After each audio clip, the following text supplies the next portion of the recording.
tudo bem? Hoje a gente vai começar uma nova fase das nossas videoaulas. A gente vai falar um pouquinho sobre carta. Carta é um gênero que cai muito, nos vestibulares que trabalham com gêneros textuais. E a gente vai começando a falar de vários tipos de carta. Cada dia a gente vai falar de um, tá certo? É importante a gente saber a estrutura da carta, que é global. Ela é geral para todos os tipos de carta. A estrutura é a seguinte: você começa na primeira linha que for apresentada lá na folha de redação com local e data. No local onde você está e a data do dia.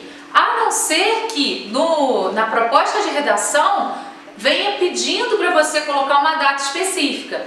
Eles podem pedir para você colocar uma data de algum tempo atrás, Ou eles podem pedir para você se colocar lá no futuro, enfim. Prestem atenção nisso, nos comandos da questão. Carta a gente faz bem feito pensando nos comandos da questão. Então, primeira coisa vai pensar se ele está mostrando lá dia que você tem que colocar. Se não colocou dia, se não colocou ano, é a data do dia atual. Local, mesma coisa, preste atenção se na proposta de redação está pedindo que você esteja em um local específico. Se não pedir, a cidade que você está, tudo bem. Local, por exemplo, Rio de Janeiro, vírgula, o dia que você está escrevendo, ponto.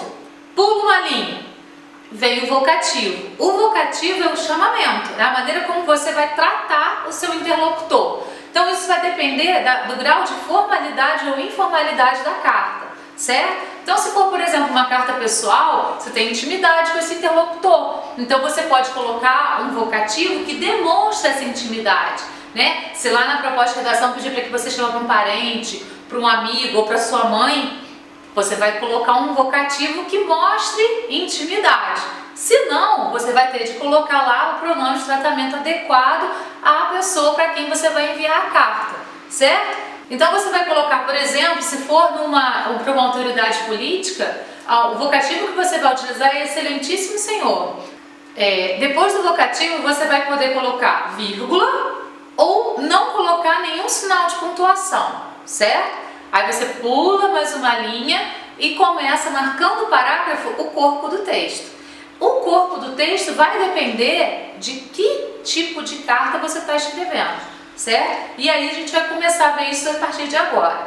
O corpo do texto, aí vamos ver, dependendo do tipo de carta, como que você vai estruturar. No final, a despedida, que é aquele momento que você está mostrando que está terminando a carta e a assinatura, ok? Então vamos para o primeiro tipo de carta, que é a carta pessoal. A carta pessoal é uma carta que você vai remeter para uma pessoa que tenha intimidade com você. Então, um amigo, um parente, a sua mãe, o seu pai, um tio, enfim, uma pessoa que tenha intimidade. Nessa carta, portanto, podem aparecer vários tipos textuais.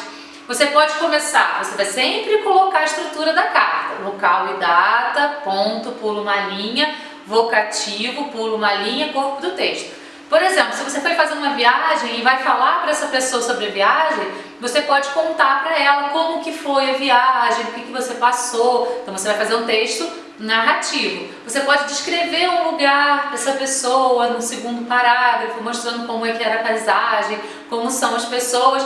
Ele vai ser esse segundo parágrafo, vai ser predominantemente descritivo. Você pode tentar pedir, por exemplo, se você estiver escrevendo uma carta para sua mãe, mostrar interesse por um curso e tentar convencer a sua mãe a pagar esse curso para você. Esse parágrafo vai ser predominantemente dissertativo argumentativo. Enfim, numa carta pessoal não tem uma regra, depende muito do assunto sobre o qual você vai tratar com a pessoa. O importante é que você faça as marcações de parágrafos, divida o texto em parágrafos a cada bloquinho de pensamento que você vai desenvolver com esse interlocutor.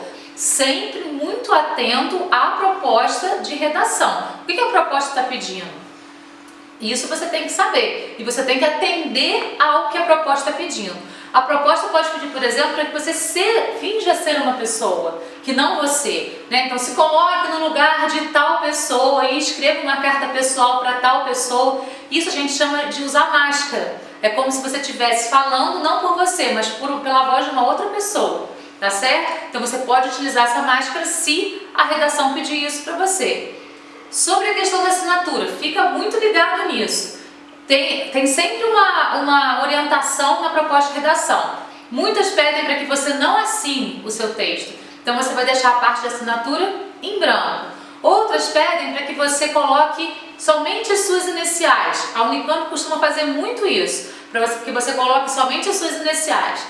Outros pedem para que você assine com pseudônimo, ou seja, com um nome que você inventou para você. Então, você vai sempre cumprir o comando da questão. Se não cumprir, isso vai ser considerado identificação e a sua redação vai ser anulada, certo? Então fica bem atento, porque a carta, ela não é um texto difícil de escrever, mas ela tem detalhes que precisam ser seguidos e que você precisa realmente colocar lá na estrutura, porque na avaliação da carta, o que vai ser avaliado é a estrutura da carta, se está completa, a linguagem que você está utilizando para o seu interlocutor, se está correta também, né? Porque não dá para a gente utilizar uma linguagem formal com a mãe da gente, tá certo? Então tudo isso vai ser avaliado na carta, ok?